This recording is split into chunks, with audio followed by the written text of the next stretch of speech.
1990년대 말 미국 워싱턴 주립대학의 한 신경과학자가 기이한 발견을 합니다.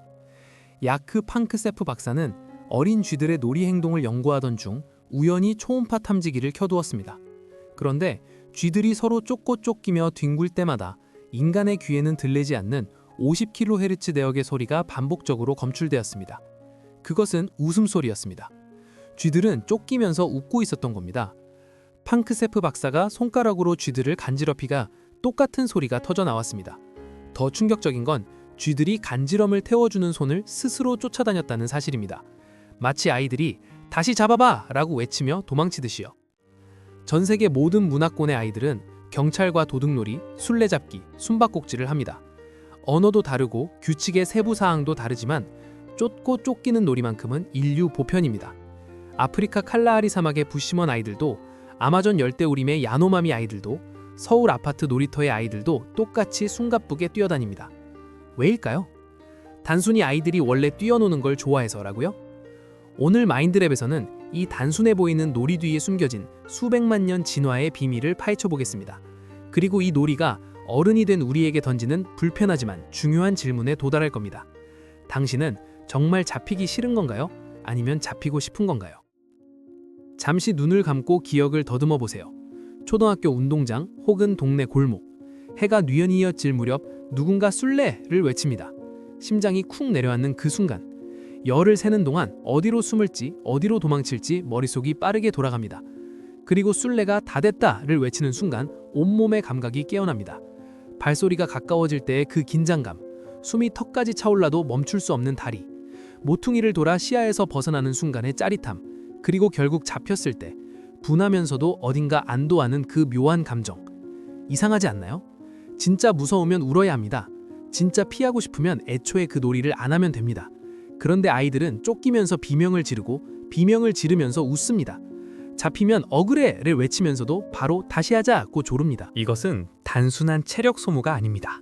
단순한 게임도 아닙니다. 경찰과 도둑놀이는 인간이 태어나서 처음으로 경험하는 죽음의 시뮬레이션입니다. 너무 거창하게 들리시나요? 하지만 진화의 관점에서 보면 이것만큼 정확한 표현도 없습니다. 우리 조상들에게 쫓기는 것은 곧 죽음을 의미했으니까요. 그런데 그 죽음을 우리는 왜 놀이로 만들었을까요? 그리고 왜 그 놀이에서 쾌감을 느끼도록 설계되었을까요? 첫 번째 렌즈, 뇌과학. 도파민은 결과가 아니라 추격에 반응한다. 많은 분들이 도파민을 쾌락 호르몬이라고 알고 계십니다. 목표를 달성했을 때, 보상을 받았을 때 분비된다고요. 하지만 이건 절반만 맞는 이야기입니다.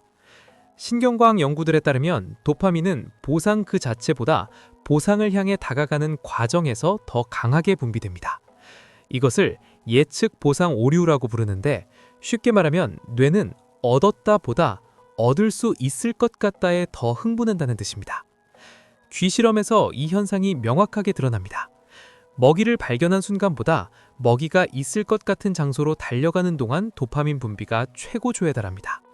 먹이를 입에 넣는 순간 오히려 도파민 수치는 떨어지기 시작합니다. 이것이 바로 경찰과 도둑놀이가 끝없이 반복되는 이유입니다. 잡는 순간 혹은 잡히는 순간 게임이 끝나면 도파민도 급락합니다. 아이들은 이 허전함을 본능적으로 알고 있습니다. 그래서 다시 하자를 외칩니다. 그들이 원하는 것은 승리가 아닙니다. 추격 그 자체입니다. 행동경제학에서는 이것을 목표 경사 효과라고 부릅니다. 1932년 심리학자 클라크 헐이 발견한 현상인데, 목표에 가까워질수록 동기와 노력이 기하급수적으로 증가한다는 것입니다. 커피숍 스탬프 카드를 생각해보세요. 10개 중 2개 찍혔을 때보다 10개 중 8개 찍혔을 때 우리는 더 자주 그 카페를 찾게 됩니다. 경찰과 도둑놀이에서 아이들은 매 순간 이 거의 다 왔어의 상태를 경험합니다. 술래는 도둑의 등이 손에 닿을 듯 말 듯한 순간, 도둑은 안전지대가 눈앞에 보이는 순간, 이 거의의 쾌감이 무한 반복되는 것, 그것이 이 놀이의 중독성입니다. 두 번째 렌즈, 진화심리학. 200만 년의 추격전이 DNA에 새겨졌다. 자, 이제 시간을 훨씬 더 거슬러 올라가 봅시다. 경찰이라는 제도가 생긴 건 고작 200년 전입니다. 하지만 쫓고 쫓기는 놀이는 인류가 문자를 갖기 전부터 존재했습니다. 모든 포유류의 새끼들이 이 놀이를 합니다. 새끼 사자도, 새끼 울프도, 새끼 침팬치도 서로 쫓고 뒹굽니다. 왜일까요? 노르웨이 퀸모드 대학의 엘렌 산세터 교수는 이것을 공포 예방접종 이론으로 설명합니다. 아이들은 스스로 조절 가능한 수준의 공포를 반복 경험함으로써 실제 위험 상황에서의 대응 능력을 키운다는 것입니다. 200만 년 전 아프리카 사바나를 상상해보세요. 우리 조상 호모 에렉투스의 아이들에게 쫓기는 상황은 현실이었습니다. 사자, 하이에나, 악어. 한순간의 판단착오가 죽음으로 이어지는 환경. 이런 환경에서 살아남으려면 도망치는 기술을 미리 연습해야 했습니다. 하지만 진짜 맹수 앞에서 연습할 순 없으니 뇌는 기가 막힌 해결책을 만들어냈습니다. 가짜 추격전의 쾌감을 느끼도록 회로를 설계한 것입니다. 이것이 바로 진화가 우리에게 선물한 놀이 본능입니다. 위험하지 않은 환경에서 위험을 시뮬레이션하고 그 시뮬레이션에 보상 회로를 연결해둔 거죠. 팡크세프 박사는 이것을 뇌의 7가지 기본 정서 시스템 중 하나인 플레이 시스템이라고 명명했습니다. 이 시스템은 뇌의 피질하 영역에 위치하며 학습되는 것이 아니라 태어날 때부터 장착되어 있습니다. 하지만 우리가 놓치고 있는 반전이 있습니다. 진화 심리학의 설명은 도망치는 기술의 연습에 초점을 맞춥니다.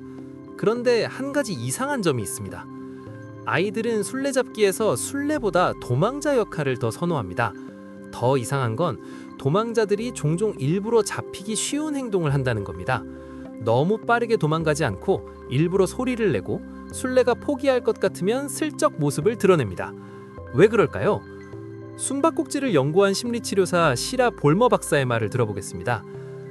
아이들이 숨는 이유는 자율성을 확인하고 싶어서입니다. 나 혼자서도 괜찮다라는 감각을 느끼고 싶은 거죠. 하지만 숨은 직후 아이는 곧 외로워집니다. 그래서 발견되고 싶어 합니다. 쫓기는 것은 곧 나를 찾아줘 라는 외침입니다. 발견되는 기쁨은 내가 사랑받고 있다는 확인입니다.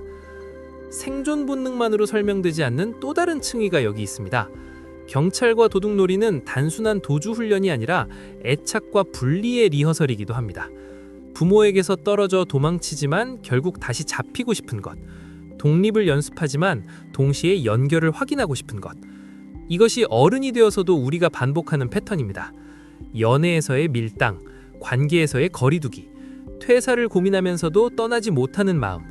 날 좀 내버려둬 라고 말하면서도 아무도 쫓아오지 않으면 허전한 그 감정. 보스턴 대학교의 발달 심리학자 피터 그레이 박사는 60년간의 데이터를 추적했습니다. 그가 발견한 것은 충격적입니다. 1950년대 미국 아이들은 지금과는 완전히 다른 세계에서 자랐습니다.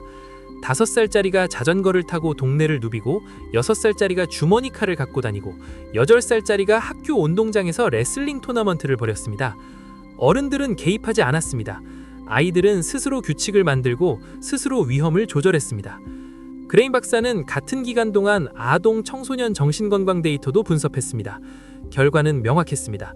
아이들의 자유로운 위험놀이가 감소한 시기와 아동 불안장애 우울증 발병률이 급증한 시기가 정확히 일치했습니다.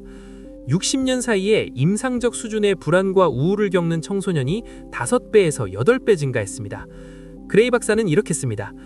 아이들은 본능적으로 자신이 감당할 수 있는 수준의 공포를 스스로 조절합니다. 쫓기는 놀이, 높은 곳에 오르기, 빠르게 달리기, 이 모든 것이 감정 조절 능력을 발달시킵니다. 우리는 아이들을 위험으로부터 보호한다는 명목하에 그들이 감정을 다스리는 법을 배울 기회를 빼앗았습니다. 2018년 영국의 한 초등학교에서 흥미로운 실험이 진행됩니다. 스완지 대학교의 연구진이 학교 측을 설득해 쉬는 시간에 술래잡기와 거친 신체놀이를 허용하도록 한 것입니다. 이전까지 이 학교는 다른 많은 학교들처럼 달리기 금지, 신체 접촉 금지 규칙을 갖고 있었습니다. 6개월 후 결과는 놀라웠습니다. 아이들 사이의 실제 다툼과 괴롭힘이 감소했습니다. 집중력과 수업 참여도가 향상되었습니다. 그리고 가장 흥미로운 변화, 아이들이 서로 더 잘 어울렸습니다. 연구진은 이것을 놀이 속의 가짜 갈등이 현실의 진짜 갈등을 예방한다고 해석했습니다. 경찰과 도둑놀이에서 아이들은 잡는 척하고 도망치는 척합니다. 이 척이 핵심입니다. 가짜 적대감을 안전하게 경험하면서 진짜 적대감을 조절하는 법을 배우는 것입니다. 한 가지 더, 연구자들은 놀이에서 아이들이 어떤 역할을 선호하는지 관찰했습니다. 흥미롭게도 대부분의 아이들은 쫓기는 역할을 선호했습니다. 그런데 더 흥미로운 건 그 이유였습니다. 쫓기는 역할에서 아이들은 더 많은 자율성을 경험합니다. 어디로 갈지, 어디에 숨을지, 언제 방향을 틀지 모든 결정이 자기에게 달려 있습니다. 반면 쫓는 역할은 상대의 움직임에 반응해야 합니다. 아이들은 직관적으로 자유와 통제의 차이를 느끼고 자유를 선택합니다. 하지만 동시에 그들은 결국 잡히길 원합니다. 자유롭게 도망치다가 마지막에 누군가의 손에 잡히는 것. 이것은 모순이 아닙니다. 인간 존재의 본질입니다. 우리는 자유를 갈망하면서도 동시에 연결을 갈망합니다. 자, 이제 어른인 우리 이야기를 해봅시다. 어른이 된 후에도 경찰과 도둑놀이는 계속됩니다. 다만 형태가 바뀌었을 뿐입니다. 마감에 쫓기고 실적에 쫓기고 시간에 쫓기고 타인의 시선에 쫓깁니다. 하지만 어릴 때와 달리 이 추격전에서 우리는 더 이상 웃지 않습니다. 지쳐가기만 합니다. 왜 그럴까요? 어릴 때의 추격전에는 있었지만 어른이 된 후의 추격전에는 없는 것. 그것은 잡히는 순간의 환영입니다. 아이들은 잡히면 웃으며 걸렸다를 받아들입니다. 하지만 어른들은 잡히는 것을 실패로 여깁니다. 마감에 쫓기다 결국 마감을 지키지 못하면 그것은 패배입니다. 목표에 도달하지 못하면 그것은 좌절입니다. 우리는 추격의 쾌감은 잃어버리고 추격의 압박만 남겨두었습니다.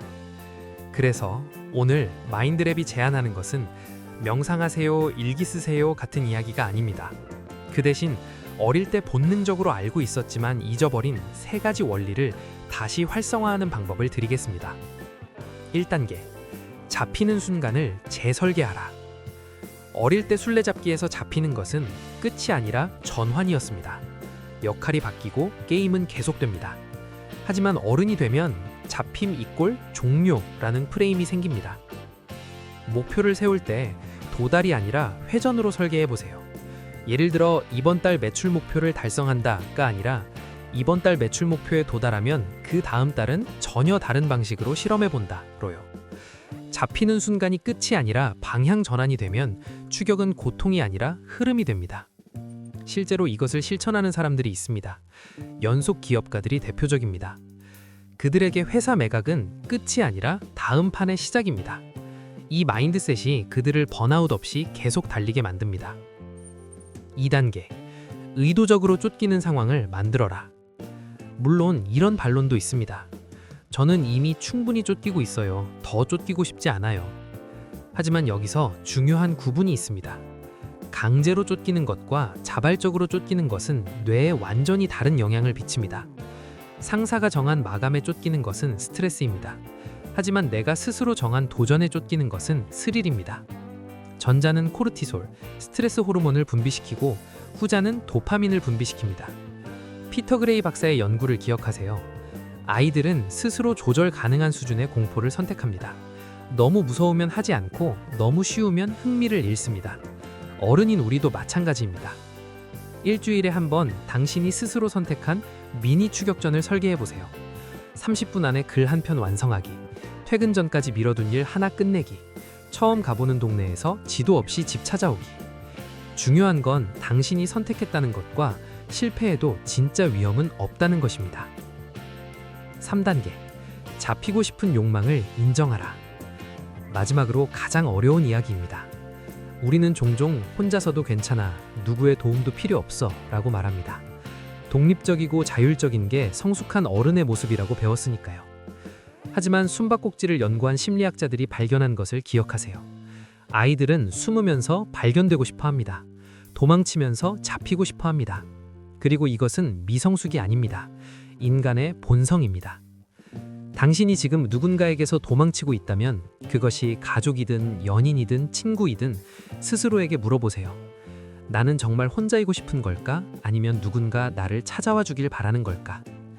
숨바꼭질에서 아이가 일부러 소리를 내듯이 어른인 우리도 때로는 나 여기 있어 라는 신호를 보내도 됩니다.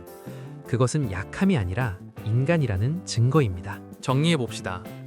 경찰과 도둑놀이는 단순한 아이들의 유희가 아닙니다. 그것은 200만 년 진화가 설계한 생존 시뮬레이터이자 감정 조절 훈련소이자 애착과 분리의 리허설입니다. 우리는 쫓기면서 가장 살아있다고 느끼도록 설계되었습니다. 도파민은 목표 달성이 아니라 목표를 향한 질주에 반응합니다. 하지만 동시에 우리는 결국 잡히고 싶어 합니다.